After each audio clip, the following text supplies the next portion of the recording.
अस्सलामु अलैकुम। आज आप लोगों को हजरत आदम अलैहिस्सलाम, अम्मा हव्वा और शैतान इब्लीस का वाकया बताने जा रहे हैं। हमें उम्मीद है इसे सुनने के बाद आपको बहुत कुछ जानने और सीखने को मिलेगा।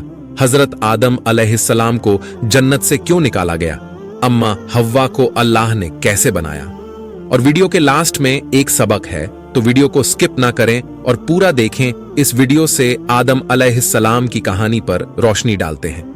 अल्लाह ताला ने इस दुनिया में सबसे पहले जिन्नात को आबाद किया, मगर उनकी सरकसी और फसाद के बाइस फरिश्तों के आफवाज भेजकर उन्हें समंदर बुर्द कर दिया, और इस तरह जमीन के असल हकदार यानी हजरत इंसान के आबाद होने की राह आसान हुई। कुरान करीम में अल्लाह उस किस्से की इब्तिदा अपनी और फरिश्तों के माबैन होने वाले एक मुकालमे से करते हैं। कुरान करीम में अल्लाह का इरशाद है, इन्नी जाइलुन फिल अर्जी खलीफा, मैं जमीन में एक खलीफा बनाने वाला हूं। जब अल्लाह ताला ऐलान करते हैं मैं जमीन में अपना खलीफा यानी नाइब बनाने वाला हूं, फरिश्ते जवाब में फरमाते हैं, क्या तू जमीन में ऐसा नाइब बनाना चाहता है जो फसाद फैलाए और खून बहाए? हालांकि हम तेरी हम्द के साथ तस्वीह और तेरी पाकी बयान करते हैं। जवाब में अल्लाह ताला ने फरमाया, मैं जो कुछ जानता हूं वो तुम नहीं जानते। फिर खनखनाती मिट्टी से एक पुतला बनाया जाता है और फरिश्तों को इस बात का हुक्म भी दिया जाता है, जब मैं इसे मुकम्मल कर लूं और सवार लूं और इसमें रूह फूंक दूं तो तुम इसके सामने सजदारीस हो जाना। हजरत अब्दुल्लाह इब्ने अब्बास से मरवी है कि जब अल्लाह ने हजरत आदम अलैहिस्सलाम को बनाने का फैसला किया तो फरिश्तों को हुक्म हुआ कि जमीन से मिट्टी लाओ। पहले हजरत जिब्राइल अलैहिस्सलाम फिर हजरत मिकाइल अलैहिस्सलाम गए, मगर जमीन उनसे कहती, मैं अल्लाह की पनाह में आती हूं कि तू मुझमें से कुछ काम करें या मुझे नुकसान पहुंचाए। दोनों आकर अल्लाह पाक को बताते हैं। आखिर में हजरत इजराइल जाते हैं और जमीन के सवाल का जवाब कुछ यूं देते हैं कि मैं भी अल्लाह की पनाह मांगता हूं कि उसके दिए हुए हुक्म की बजावरी ना करो। फिर मुख्तलिफ रंगों की मिट्टी लाकर हाजिर करते हैं। इस मुख्तलिफ रंगों की मिट्टी से इंसान की तख्लीक दरअसल जात पात और रंगों कौम की बनाए हुए उसूलों की सख्तनफी करती है, और इस बात की खुली गवाही देती है कि अल्लाह के नज़दीक तुम में से बेहतरीन तकवा वाले है, न कि अज़मी या अरबी रिवायात में आया है कि वो पुतला काफी अरसे तक बेजान पड्डे ढा रहा। इब्लीस जब वहां से गुजरता तो उससे मुखातिब होकर कहता कि तुम एक अजीम काम के लिए पैदा किए गए हो। फिर जब मुसाफिरी कायनात इंसान का हैवला मुकम्मल कर लेते हैं और खाक के पुतले में रूह डाल दी जाती है तो हजरत आदम अलैहिस्सलाम की तख्लीक मुकम्मल होती है। जब आपके अंदर रूह फूकी गई तो आपको होश आते ही एक छींक आई। फरिश्तों ने आपसे कहा, कहो अल्हम्दुलिल्लाह, और आपके अल्हम्दुलिल्लाह के जवाब में अल्लाह ताला फरमाते हैं कि तुम पर अल्लाह का रहम हुआ। फिर आपको हुक्म हुआ कि जाकर फरिश्तों से मिलो। फरिश्तों ने आपको देखकर अस्सलामु अलैकुम कहा तो अल्लाह ताला ने फरमाया कि ऐ आदम, ये आज से तुम्हारे तस्लीमात है। यू दो अहम सबक बनीनो ओ इंसान को आफरीनंश पर ही सीखा दिए जाते हैं। एक ये कि जैसे ही इब्तदा में ही एक नाखुशगवार कैफियत का सामना करना पड़ा, छिंक की सूरत में इसी तरह तुम्हारी जिंदगी में हर किस्म के मसायब आएंगे, जिसके जवाब में सब्र के साथ अल्लाह की पनाह और शुक्रगुजारी की रवीस इख्तियार करनी है। इसी तरह यह भी सिखाया गया कि बाकियों के साथ कैसा ताल्लुक रखना है। यह शुरू में ही बता दिया गया कि ऐ बनी आदम, तुम अमनो सलामती फैलाने के लिए भेजे गए हो, इसलिए तुम्हारी इब्तिदाई कलिमात हमेशा सलाम पर बनी होनी चाहिए। उसके बाद अल्लाह ताला हजरत आदम को शिया के नाम सिखाते हैं और फरिश्तों के सामने उन्हें हाजिर करके फरिश्तों से उन आशिया का नाम पूछते हैं। तो फरिश्ते कहते हैं, ऐ रब, अब तू पाक है, इस बारे में हमारा इल्म कुछ नहीं, हमें तो बस उतना ही मालूम है जितना इल्म तू ने हमें अता किया है। फिर हजरत आदम से पूछा जाता है तो वह जल्दी से नाम बता देते हैं। अब बारी ज़ाला फरिश्तों को मुखातिब करके कहते हैं कि क्या मैंने नहीं कहा था कि मैं वो जानता हूं जो तुम नहीं जानते। फिर सबको हुक्म होता है कि आदम के सामने सजदे में गिर जाओ, और तमाम फरिश्ते सजदे में गिर जाते हैं सिवाय इब्लीस के। इब्लीस के बारे में हम वाकिफ हैं कि यह दरअसल जिन्नात में से था जो अपने जोहदो इबादत की बुनियाद पर इजाजी तौर पर फरिश्तों वाले काम पर फैज हो गया था। इस बाकी हरकत पर अल्लाह ताला जलाल में इब्लीस से दरियाफ्त करते हैं कि तुम्हें यह सजदा न करने से किस चीज ने रोका। तो वो कहने लगा, मैं इस इंसान से बेहतर हूं। ए रब, तूने मुझे आग से बनाया और इस इंसान को मिट्टी से। लम्हा भर का तकब्बुर, वो भी हाल तो कायनात के सामने। उसके तमाम किए कराए पर पानी फिर गया और वो अपने मन से सिफारीग और दरबार से निकाल दिया गया। हुक्म हुआ, तुम उतर जाओ यहां से, तू इस लायक नहीं कि तकब्बुर करें यहां, बस बाहर निकल, तू जलील है। तो वो रोज एक क़यामत तक की मोहलत यानी जिंदगी मांगता है जो उसे दे दी जाती है। फिर अपनी माहुलत मांगने की वजह बयान करते हुए कहता है कि चूंकि तूने मुझे गुमराह किया है, मैं भी लोगों को तेरी सीधी राह से गुमराह करूंगा। फिर उन पर आऊंगा उनके सामने से और उनके पीछे से और उनके दाएं से और उनके बाएं से, और तू उनमें से अक्सर को शुक्रगुजार ना पाएगा।